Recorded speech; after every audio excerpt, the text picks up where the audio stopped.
बिहार में बढ़ते साइबर अपराध को लेकर आर्थिक अपराध इकाई के एडीजी नैयर हसनैन खान ने साइबर आरोपियों पर नकेल कसने के लिए हेल्पलाइन नंबर जारी किया है। आपकी फिटनेस का राज क्या है? एशवेल रस, ये एक ही बोतल में है। Stress, weakness, acidity, obesity, hair fall, skin की हर परेशानियों का एक ही हल। एशवेल life, diabetes free life.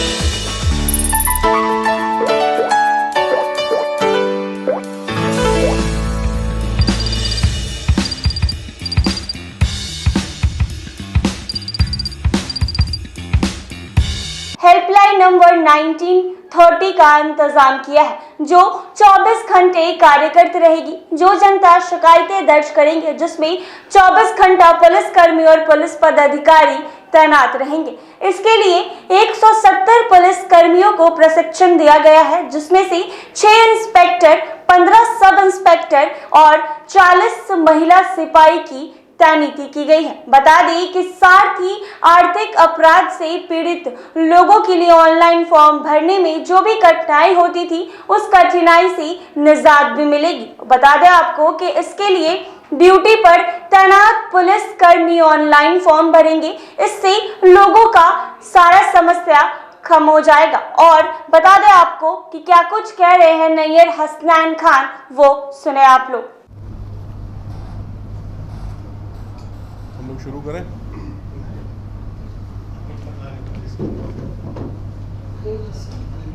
Bihar police दिवस 2023 के अवसर पर आज का दिन साइबर अपराध की थीम के लिए निर्धारित किया गया है। और मैं ये बताना चाहूँगा आप लोगों को कि विगत कुछ सालों में साइबर अपराध की शिकायतों में और घटनाओं में काफ़ी वृद्धि हुई है। ये वृद्धि देश में सभी इलाकों में हुई है और बिहार में भी हुई है। ख़ास तौर से कोविड महामारी के बाद से इसमें काफ़ी शिकायतों में बढ़ोतरी देखी गई है और राज्य के कुछ ज़िले ऐसे हैं जो साइबर हॉटस्पॉट्स के रूप में निकल के सामने आए हैं, जिसमें सर्वाधिक शिकायतें और कांड दर्ज हुए हैं।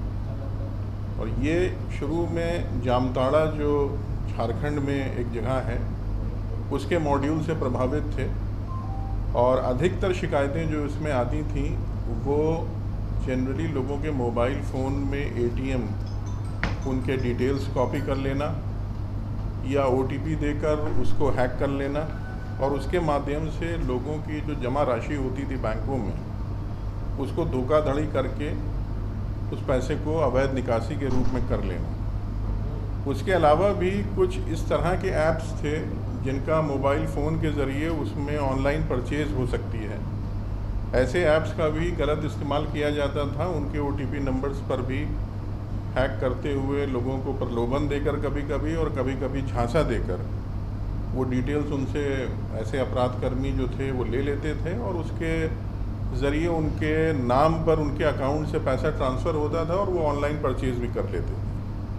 तो मुख्यतः ये सबसे बड़ी समस्या थी जिसमें लगभग 70% से ज़्यादा शिकायतें हम लोगों के पास आती हैं। तो इसके निराकरण के लिए और लोगों की जो शिकायतें हैं उसके त्वरित विचारण और उस पर कार्रवाई के लिए एक हेल्पलाइन नंबर है जो 1930 के डिजिट से ये स्टार्ट होती है।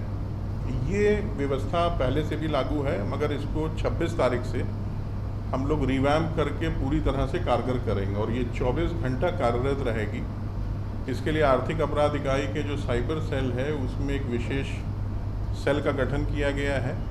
30 SIP लाइन्स हम लोगों ने BSNL की ली है जो 24 घंटा इस कार्य में लगी रहेंगी और जनता की जो भी शिकायतें हैं किसी भी समय, चाहे वो रात में हो दिन में हो, किसी भी समय वो शिफ्ट बना के उसमें हमारे पुलिसकर्मी पुलिस पदाधिकारी रहेंगे उपलब्ध और उनकी शिकायतों को दर्ज करेंगे। शिकायतों पर तुरंत वातावरण खराब हो जाता है, शांति व्यवस्था भंग होने की संभावना रहती है, आपसी उन्माद पैदा हो जाता है और इस प्रकार के ऑब्जेक्शनेबल और जितने भी कंटेंट्स हैं जिसमें आदमी को ये लगता है कि किसी के विरुद्ध कोई अब एक अभियान चलाकर विधि व्यवस्था की समस्या उत्पन्न करने का प्रयास हो रहा है, इस पर भी साइबर सेल काफ़ी सजग है। अभी आपको याद होगा कि छपरा में एक हाल में ही घटना हुई है जिसमें एक विवादित और आपत्तिजनक टिप्पणी होने से वहाँ पर तनाव हो गया था।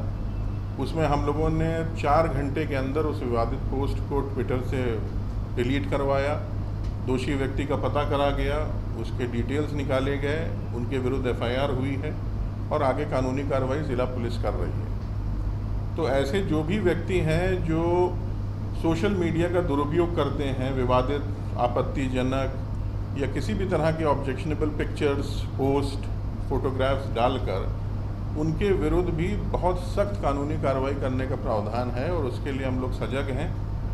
इसमें मैं आपकी तरफ से लोगों से अपील भी करूंगा कि आम जनता बिल्कुल भी इस प्रकार के र्यूमर्स पर और आपत्तिजनक पोस्ट पर ध्यान न दें। अगर उनको कभी भी ऐसा लगता है कि कोई व्यक्ति इस प्रकार के वर्गलाने का प्रयास कर रहा है, शांति व्यवस्था भंग करने के लिए विवादित और आपत्तिजनक पोस्ट, पिक्चर्स डाल रहा है, तो उसकी सूचना पुलिस को दी। उसके विरुद्ध कड़ी से कड़ी कार्रवाई होगी और इसमें कार्रवाइयाँ ऑलरेडी 2-3 जगह हम लोगों ने कर ली हैं। और एक चीज़ और इम्पॉर्टेंट है कि साइबर आम जनता के लिए ये सर्विसेज हैं। हमारी आर्थिक अपराध इकाई जो नोडल एजेंसी है, इसमें जनता को अवेयर करने के लिए भी हम लोगों ने, जागरूक करने के लिए भी बहुत व्यापक अभियान चलाया है। हम लोगों ने पोस्टर्स, बैनर्स के ज़रिए लोगों को अवगत कराया है कि वो किन किन चीज़ों से बचें, क्या डूज़ एंड डोंट्स हैं, उनको अपने प्राइवेसी डिटेल्स नहीं देना चाहिए, कभी OTP नंबर शेयर ना करें, कभी इस तरह की जो SMSs आते हैं या फ़ोन कॉल्स आते हैं, अगर उनको लग रहा है कि उनके किसी भी डिटेल, बैंक अकाउंट्स या उनके पर्सनल मैटर्स के बारे में कोई जानकारी लेना चाह रहा है तो उसको हरगिज़ ना दें। और ऐसे कोई भी सस्पिशियस कॉन्टैक्ट, कम्युनिकेशन के बारे में तुरंत वो हमारे साइबर सेल को फ़ोन कर सकते हैं, हेल्पलाइन नंबर्स का इस्तेमाल कर सकते हैं, नेशनल पोर्टल पर लॉगिन कर सकते हैं, नहीं तो अपने सबसे नज़दीकी थाना को भी खबर कर सकते हैं, जिससे ऐसे व्यक्तियों के ऊपर हम लोग ससमय कार्रवाई करें। और यही मैं आश्वस्त करना चाहूँगा जनता को कि बिहार पुलिस दिवस के अवसर पर आज साइबर अपराध को हम लोगों ने मुख्य थीम रखा है। और बिहार पुलिस और आरटीआई में शिकायत आती है कि उनका पैसा निकलने वाला है या उसको उन्होंने गलत OTP नंबर देकर हैक होने की संभावना है, तो कंसर्न्ड बैंक से हम लोग बात करके ऐसे सस्पेक्टेड बैंक अकाउंट्स को फ्रीज़ कराएंगे और कोशिश की जाएगी कि उनका पैसे को जल्द से जल्द हम लोग वापस करवाएं। इसके लिए हम लोगों ने करीब 171 पुलिसकर्मियों को विशेष रूप से प्रशिक्षण दिया है। उनका प्रशिक्षण चल रहा है, वो 1-2 दिन में ख़त्म हो जाएगा। और ये सारे पुलिस पदाधिकारी, जिसमें 6 इंस्पेक्टर्स हैं, 15 सब इंस्पेक्टर्स हैं और 150 के आसपास कांस्टेबल्स हैं, जिसमें लगभग 40% महिला सिपाही हैं, ये इस 1930 हेल्पलाइन नंबर पे 24 घंटा कार्यरत रहेंगे और जनता की शिकायतों पे कार्रवाई होगी। इसके अलावा मैं एक चीज़ और भी आपके माध्यम से कहना चाहूँगा कि जनरली 1930 पर जब जनता अपनी शिकायत दर्ज कराना चाहती है तो उसमें एक national cyber crime reporting portal खुलता है और उसमें 2 तरह के फॉर्म्स होते हैं। एक फॉर्म को भरना पड़ता है जनता को या जो पीड़ित है उसको, और दूसरा फॉर्म पुलिस की तरफ से भरा जाता है।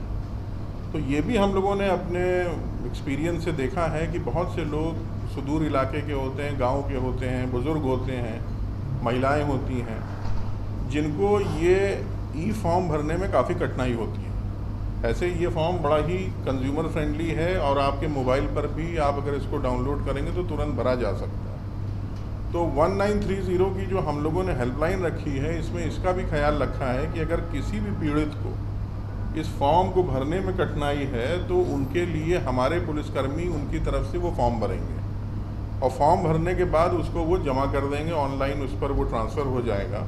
और जो दूसरा फॉर्म है वो पुलिस वाले की तरफ से भरा जाता है जो बैंक को जाता है। या मान लीजिए अगर कोई शिकायत आती है जिसमें चाइल्ड पोर्नोग्राफी की बात है, रेप या गैंग रेप की बात है, तो उस पर भी कंसर्न थाने में केस करके या जो भी कार्रवाई उसमें त्वरित होती है वो कार्रवाई पुलिस के स्तर से की जाएगी। तो इस व्यवस्था के आने से हमें उम्मीद है कि हमारे यहाँ जो शिकायतें हैं उनका बहुत त्वरित गति से निष्पादन होगा, कार्रवाई होगी और जनता का जो हार्ड अर्न मनी है, जो उसकी गहरी कमाई है, जिसको टारगेट करते हैं ये साइबर अपराध कर्मी, उसको बचाने में हम लोगों को काफ़ी हद तक सफलता मिलेगी।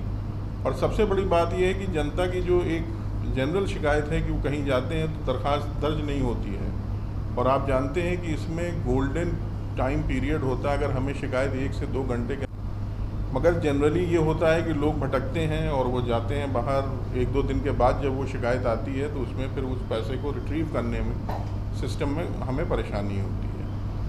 तो ये हमारा सबसे बड़ा आपकी उद्देश्य होगा कि इस हेल्पलाइन के ज़रिए हम लोगों की मदद करें और उनकी तकलीफ़ों का निराकरण करें।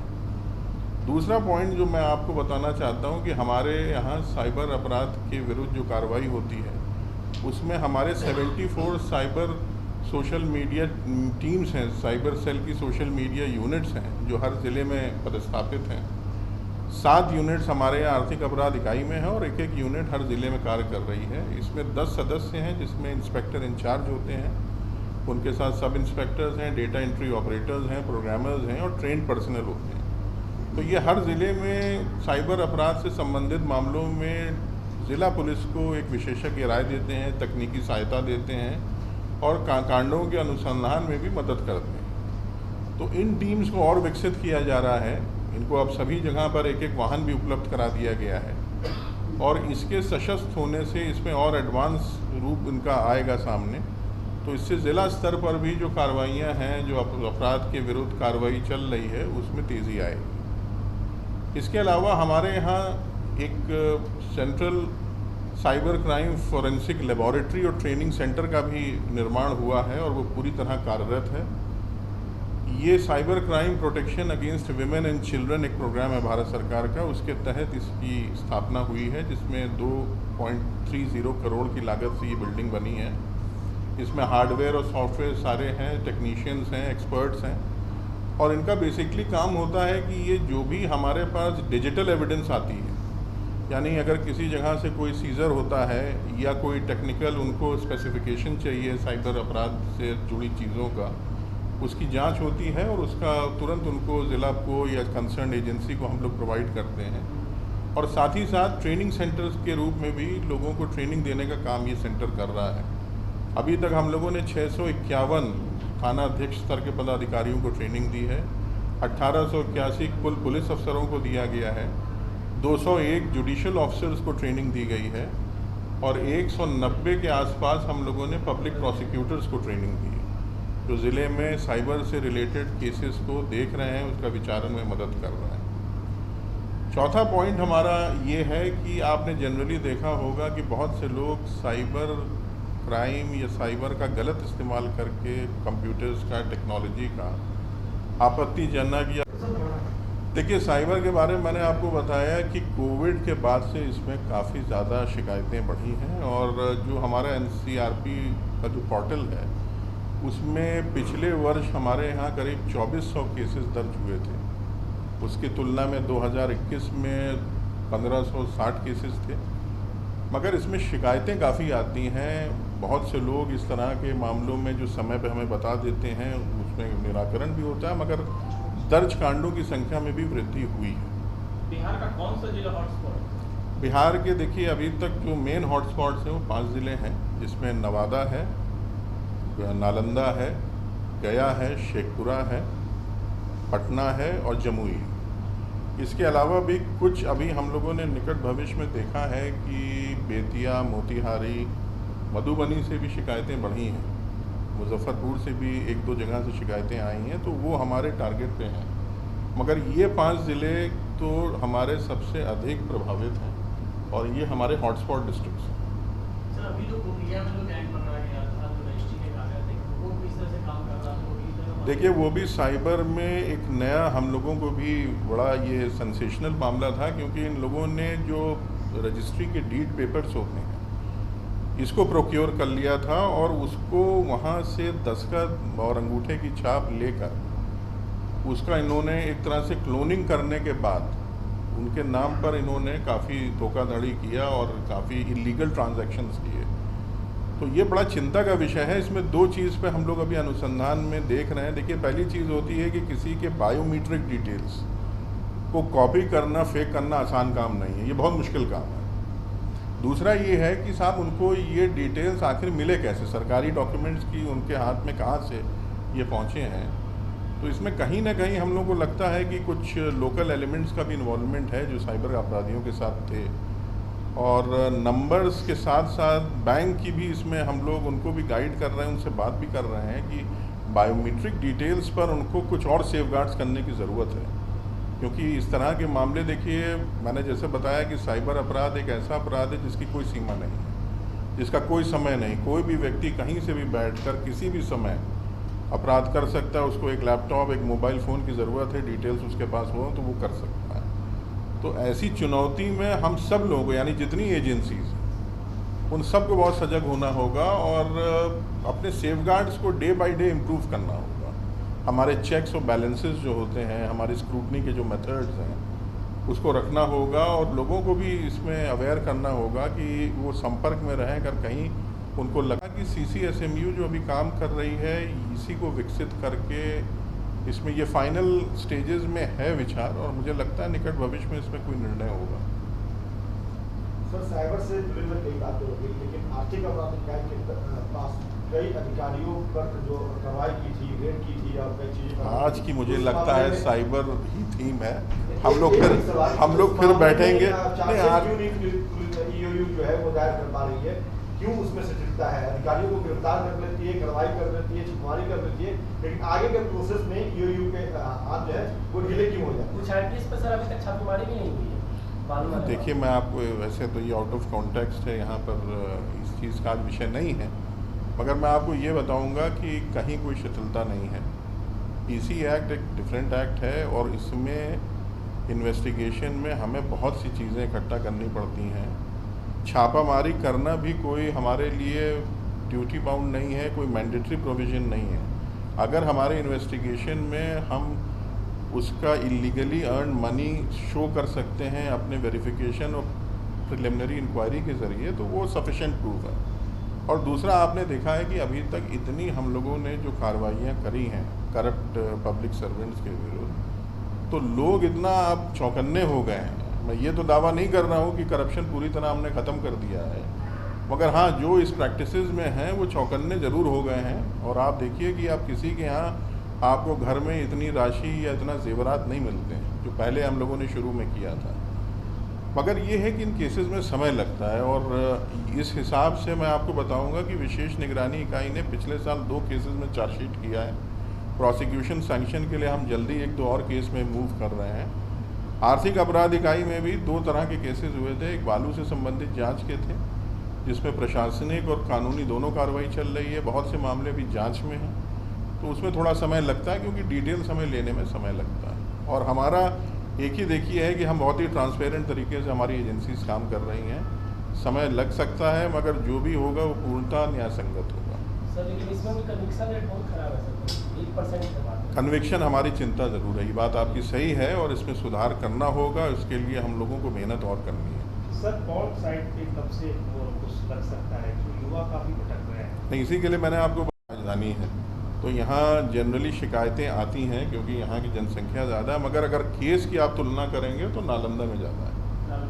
जी सर, ये जितने साइबर अपराधी पकड़ाते हैं उसमें मैक्सिमम छूट जाता है, कितने को सजा तक हो पाई? देखिए, ये आपने बड़ा अच्छा प्रश्न पूछा है, क्योंकि साइबर अपराध एक IT एक्ट के तहत हम लोग इसको देखते हैं, और IT एक्ट की धाराएं बिल्कुल डिफरेंट हैं और IPC एक्ट से इनके अनुसंधान और इनके विचारण में अलग आता है। पहली चीज़ जैसे ये है कि इसमें IO जो है वो इंस्पेक्टर रैंक से नीचे का नहीं हो सकता, और हमने जैसा आपको बताया अभी साइबर और IT एक्ट की अवेयरनेस हमारे पुलिस कर्मियों में और हमारे पब्लिक प्रोसिक्यूटर्स में 100% नहीं है, इसीलिए हम ट्रेनिंग चला रहे हैं। हमने जैसे आपको बताया कि 190 से ऊपर हमने पब्लिक प्रोसिक्यूटर्स को ट्रेन किया है, जुडिशल मैजिस्ट्रेट्स की ट्रेनिंग है, 651 हमारे थानाध्यक्ष अभी हो गए, मगर हमारा लक्ष्य बिहार के सभी थानाध्यक्षों को और सभी पुलिस अफसरों को। तो इसमें अभी विचारण में हमें केसेस में ऑलरेडी कुछ हमें मिले हैं जिसमें हमारे पास कन्विक्शंस भी हुए हैं, मगर ये केसेस अभी लंबे हैं। इसमें डिजिटल एविडेंस बहुत आवश्यक है। जैसे मैंने कहा कि समय पर अगर नहीं हमें पता चलता है तो वो केसेस लंबे खींचते हैं, उसमें फिर कुछ आगे रिट्रीव करने मुश्किल होती है। दूसरा ये है कि सबसे बड़ा इसमें इम्पॉर्टेंट चीज़ होती है टाइम फैक्टर। आप किसी भी साइबर क्रिमिनल को लोकेट करने के लिए समय सबसे बड़ी चीज़ है। अगर आपका वो प्रेशर 1-2 घंटा निकल गया, अगर 4 दिन के बाद खबर आ रही है, 5 दिन के बाद आ रही है, तो बड़ा मुश्किल है उसका डिटेक्शन।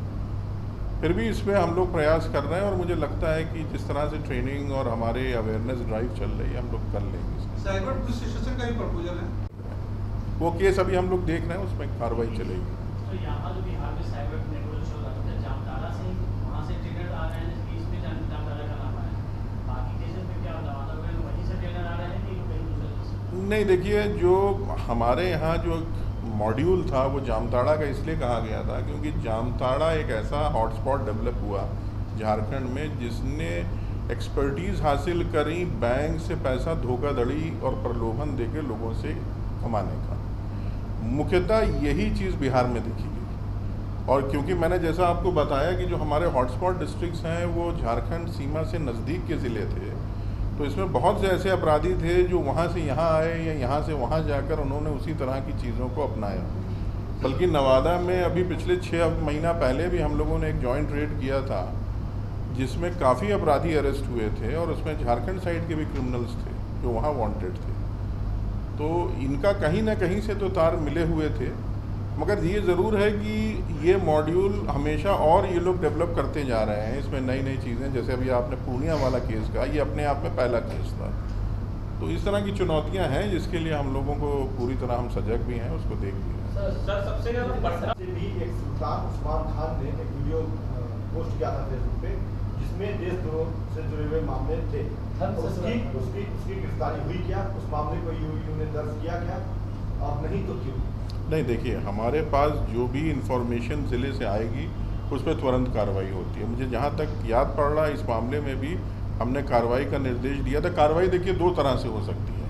सभी पुलिस अधीक्षकों को भी अधिकार है कि वो अपने स्तर से केस दर्ज करके तकनीकी सहायता हमसे ले सकते हैं, क्योंकि अगर ट्विटर फेसबुक पर हम लोगों को नोटिस देना होता है, और आप जानते हैं ये सोशल मीडिया प्लेटफॉर्म जो हैं ये विदेश के हैं, इनके कानून और हमारे कानून में थोड़ा अंतर है। हमारे यहाँ जो प्राइवेसी चीज़ें मानी जाती हैं इनके कंट्रीज़ में वो थोड़ा लिबरल हैं, तो हमारे यहाँ कानूनी प्रक्रिया पूरी करने के बाद हम इसमें अप्रोच करते हैं। तो इस वाले मामले में भी हमारे जहाँ तक मुझे याद पड़ रहा कार्रवाई हुई है, मैं इसको चेक कर लूँगा कि इसमें अल्टीमेटली वहाँ की ज़िला पुलिस ने क्या एक्शन लिया है।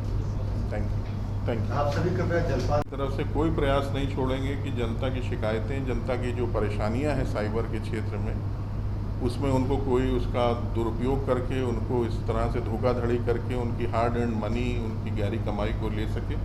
और अगर कोई दोषी है तो उसके विरुद्ध कार्रवाई हो रही है। अभी आपने देखा होगा कि 11-12 तारीख को 2 दिन का हमारा एस ड्राइव पूरे राज्य में चला था, जिसमें 35 से अधिक अपराधकर्मी गिरफ्तार हुए थे पूरे बिहार में, और नवादा से और ख़ासतौर से सीवान से तो करीब हमको लगता है कि 1 दर्जन लोगों की अरेस्टिंग हुई है। तो ये कार्रवाई भी हमारी चल रही है, गिरफ्तारी की, इंटेलिजेंस की, सर्विलांस की, ऐसे अपराध कर्मियों पर, ऐसे इलाकों पर जहां पर हमें शिकायतें मिल रही हैं, और साथ ही साथ जनता से भी हम उनको जागरूक भी करना चाहते हैं। रोज़ हमारे होम डिपार्टमेंट की भी तरफ से एडवर्टीजमेंट्स आ रहे हैं, लोगों को जानकारियाँ दी जा रही हैं कि वो बचें किसी भी तरह से, और अगर कोई शिकायत है तो वो ज़रूर हमसे संपर्क करें, उसका त्वरित निष्पादन होगा। चिल्ड्रन प्रोग्राम है, इसमें इस तरह की जो भी सेक्सुअली लोडेड कंटेंट्स हैं अगेंस्ट विमेन एंड चिल्ड्रन, या मास, ये गैंग रेप, पोर्नोग्राफी से रिलेटेड है, ये ऑफेंस है।